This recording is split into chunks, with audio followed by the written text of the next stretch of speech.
Pasukan Dirgantara Rusia untuk kesekian kalinya menyerang angkatan bersenjata Ukraina di wilayah Kursk. Rekamannya ramai beredar di media sosial Telegram pada Senin 26 Agustus 2024. Awak penerbangan tentara di helikopter KA-52 melancarkan serangan udara terhadap anggota dan peralatan militer lapis baja unit angkatan bersenjata Ukraina di perbatasan wilayah Kursk. Serangan itu dilakukan dengan rudal pesawat terhadap sasaran militer Ukraina yang diintai. Setelah menggunakan senjata lintas udara, kru melakukan manuver anti-rudal, melepaskan amunisi mematikan dan kembali ke lokasi keberangkatan.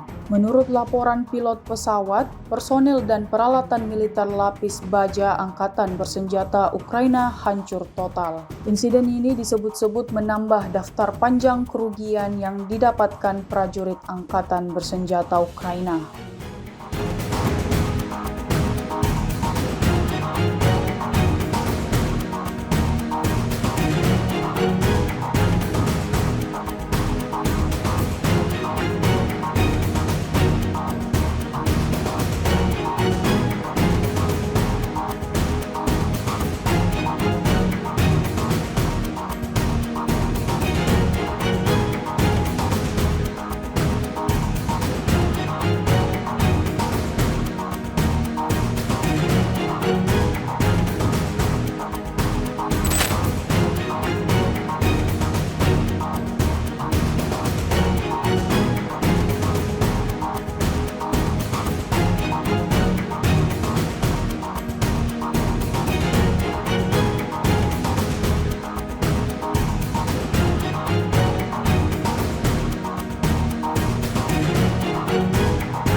Download Tribun X sekarang, menghadirkan lokal menjadi Indonesia.